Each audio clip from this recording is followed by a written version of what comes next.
everybody, Cheryl and Lady coming to you from the Lady's Garden and Home, and today we're in the kitchen because we're going to be cooking up a recipe. It's not for us to eat, it's for the plants, and I thought it would be nice if you joined me. Because this year I decided I'm going to try my hand at making my own potting mix.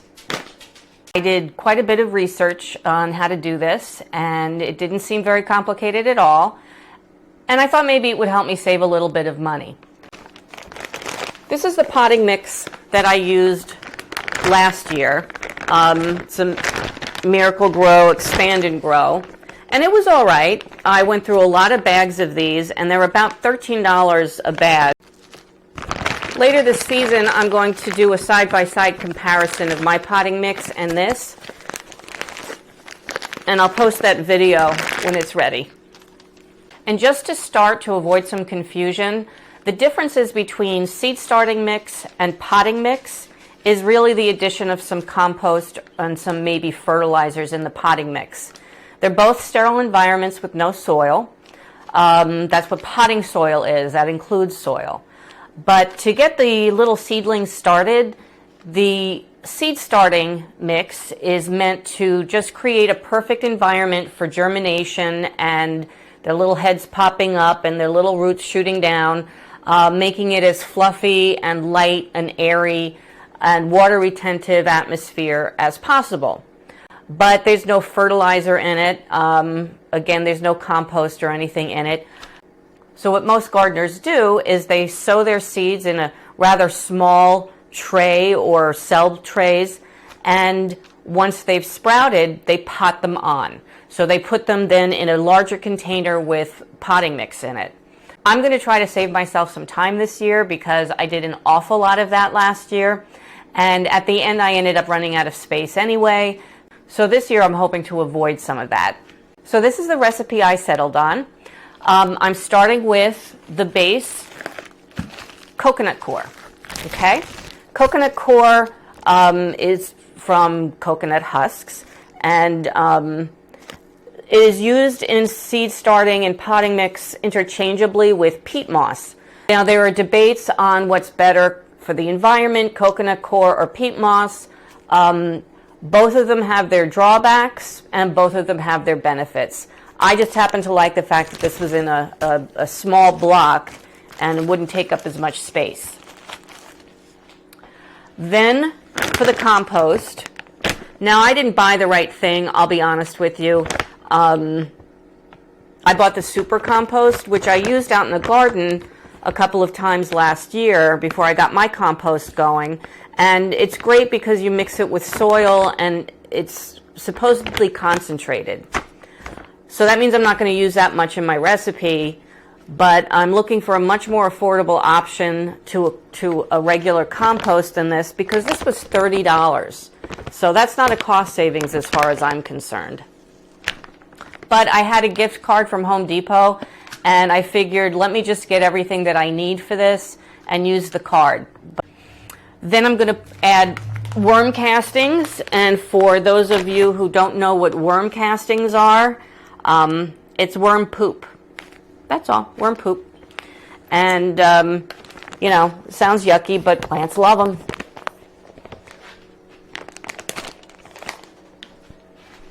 And then I'm going to add perlite, which is also used interchangeably in seed starting mixes and potting mixes with vermiculite. The purpose of both of them is to keep the mixes airy. The coconut coir and the peat moss, they retain water nicely and moisture, which is important to keep the seeds hydrated, but they also need that light, fluffy air. Perlite is actually popped volcanic rock. So I thought that's pretty cool. All right. I just use regular household things that I have in the kitchen to do all of this. It all goes in the dishwasher anyway and gets sterilized. So I have a big steel bowl. I have my dough mixer, which I really, really like. It's great for bread. This is actually one of those things that goes in the dishwasher that has that I used to put my son's baby bottle nipples in when I sterilized them. And this works great as a screen to put the mix through to make sure that you don't have any heavy chunks of wood or rocks or anything like that. So that's what I use this for. Now, I'm not doing this on a very large scale. People have, done this in wheelbarrows, and they have these big screens that they make. I'm just, it's a little garden. I don't need to go crazy. One thing that I learned that I have to do, whether or not it's with my own mix or with something that I bought, is I need to sterilize it, because last year I had a horrible, horrible problem with fungus gnats that come in on the soil or the compost or the peat or whatever you're using. And to head it off at the bat, there are a couple of things that I do. The first thing I do is sterilize it with boiling water. Now, you've got to reconstitute this anyway and let it expand out. So I just finished boiling some water. Here, let me move this out of the way for you. Oh, why is that so heavy? Anyway, the purpose of the boiling water is really to sterilize the soil, get it nice and free of bugs or pathogens or fungus or anything that would be in there that you wouldn't want it to be in your house. Whew. All right, well, I think I have to leave that in for a good half hour or so, so we'll be back. Okay, now for the fun part. I'm going to take the coconut coir,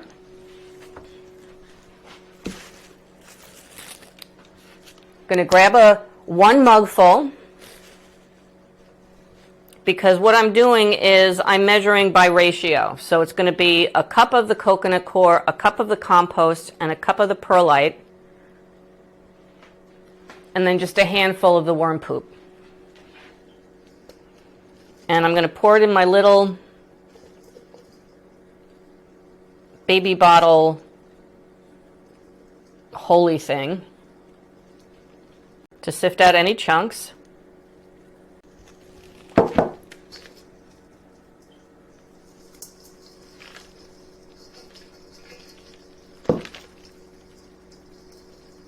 This makes it very, very fine. Okay. Not much debris in there, just a little bit.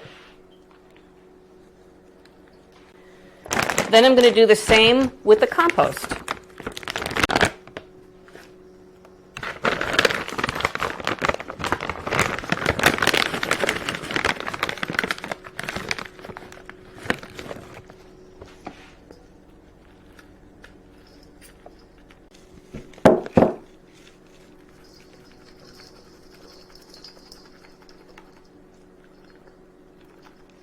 See, there's some rather large lumps there. Let's see if I can just break them up. Yeah, they break up. But you wouldn't want to put this in your mix without making sure that those clumps are broken up. And next I'm going to add the perlite. But for this I need a mask and gloves, so I'll be right back. So apparently you need the mask and the gloves because some of this can be sharp. And this doesn't need to be sifted. I'm just going to throw it in.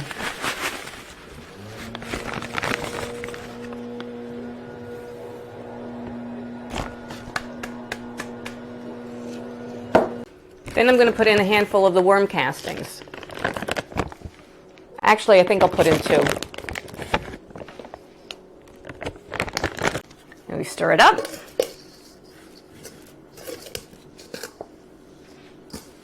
So the next step is to add some more boiling water into this mix to sterilize it.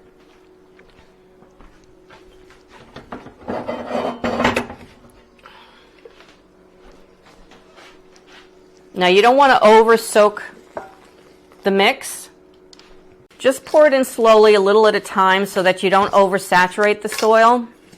Of course, if you do, you can just add in the other ingredients or a little bit more of your potting mix. Okay, so you just want it kind of the consistency of brownie mix. I think we've got that. And we're going to cover it up with some plastic wrap and let it cool. Always cover it Keep it covered because once you've gone through the trouble of sterilizing it, you don't want additional things to fly in there or other pathogens to come in contact with it. Just wanted you to see the consistency and the color. It's a nice black color. Okay, so I hope you had fun with me. I'm going to wrap this up, and when it cools down, it's going to be time to start some seeds. I'm so excited. And I hope that you subscribe to my channel because I'm going to be posting that video shortly. I'll put the recipe to this in the description below. Very simple, as you can see. I hope you liked this video. If you did, please give it a like. And from the Ladies Gardening Home, I hope you enjoy your gardening journey. Bye. Say goodbye, lady. Come here. Come over here. Come in. Okay, well, don't you just love her pretty new Valentine's Day collar? Say goodbye, lady. Lady. Lady. Say goodbye.